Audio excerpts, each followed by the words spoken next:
everyone, I thought I would share like a little extra tutorial. I've done a tutorial on this before, but the quality was pretty bad, and also the results weren't particularly good either.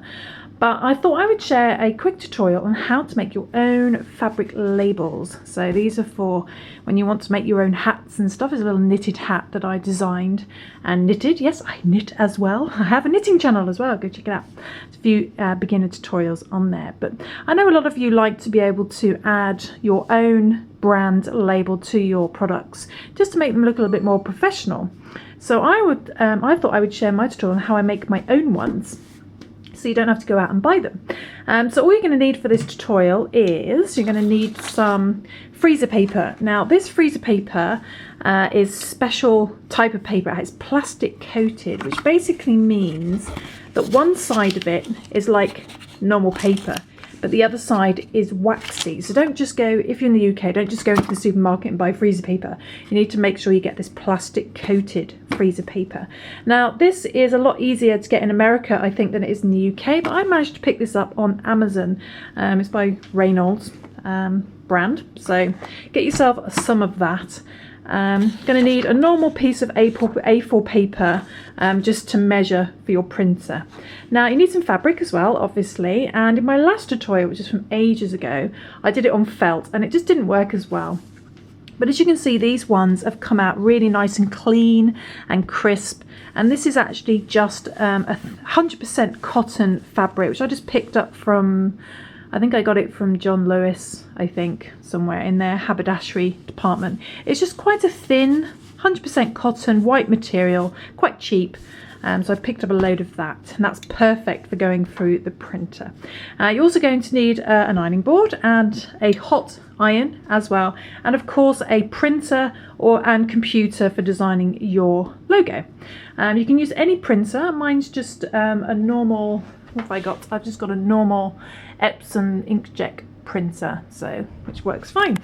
Okay, so what we're going to do first of all is, let's move this out the way, is you need to cut yourself some freezer paper to the same size as a normal piece of A4 paper.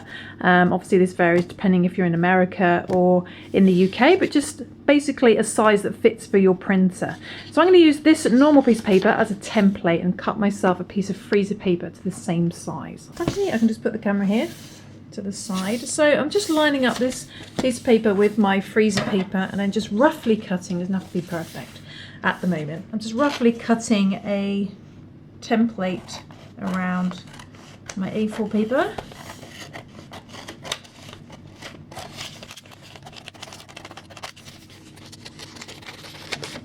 Okay, so that gives me a rough size, and then I can discard the normal paper, finish with that, and we're left with our freezer paper. And as you can see it's slightly shiny. It's because it's waxy on one side and the other side is just like normal paper.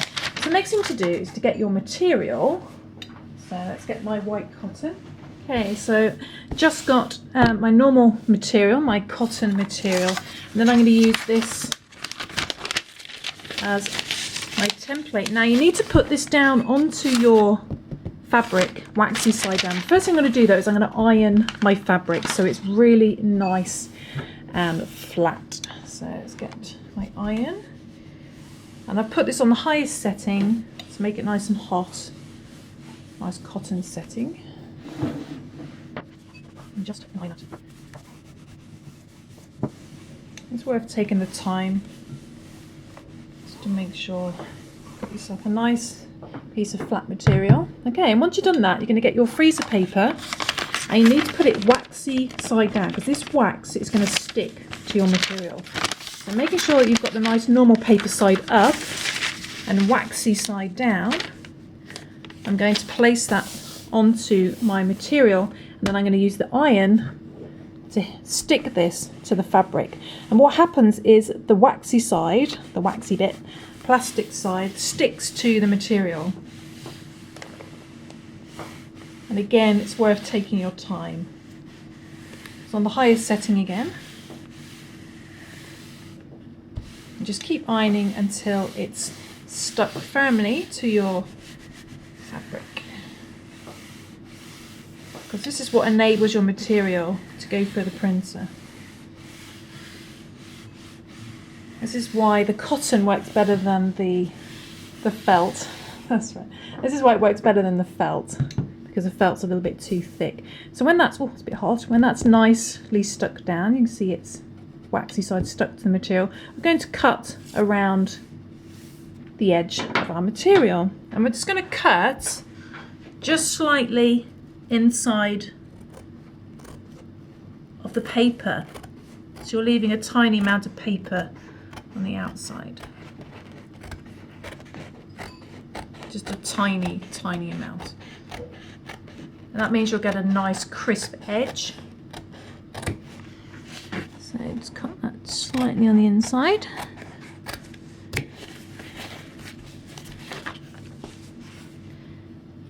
By about the width of the scissors. Okay, and then you're left with your fabric on one side and the normal paper on the other side. So the next thing to do is to go over to your computer. Okay, so the next thing to do is to get your logo ready on your computer. Now I'm using Adobe Illustrator, but you can use Word or any other graphic software that you have available.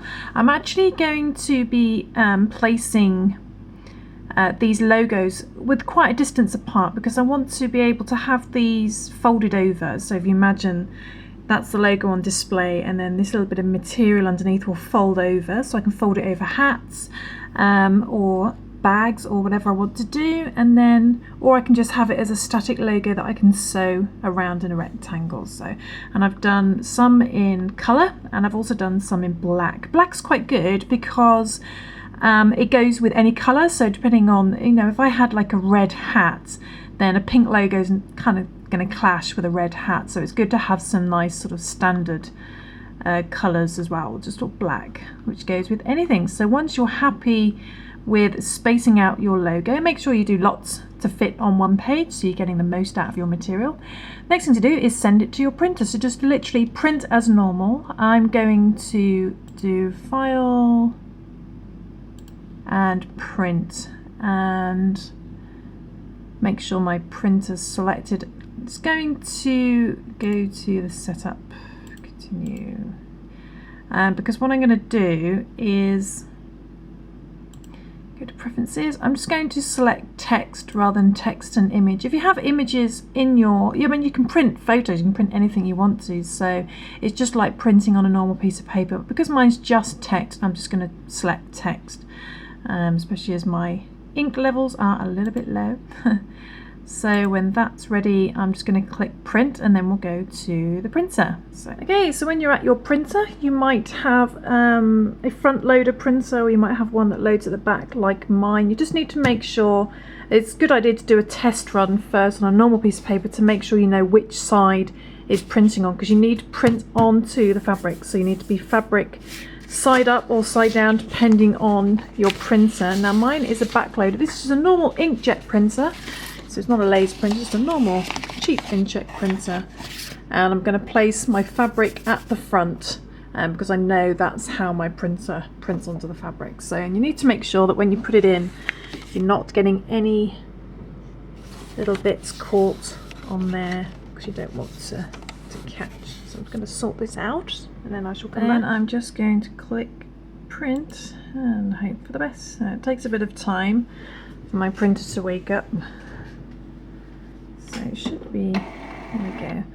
So it's just sat in the back, and then I've hopefully put it in, panic there, put it in the right way around.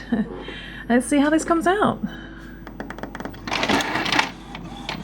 It just prints like a normal piece of paper. And sometimes you can get a little bit of ink catching on the material. But hopefully, as you can see, these are coming out perfectly. So there we go. So that is how you print onto fabric. Okay, so there we go. It's all nicely printed up, nice and clear. So sometimes you can get a little bit of ink on the very edge, but that should come out pretty clean if you make sure you've put it into the printer the right way around. And all that's left to do then is to peel off your freezer paper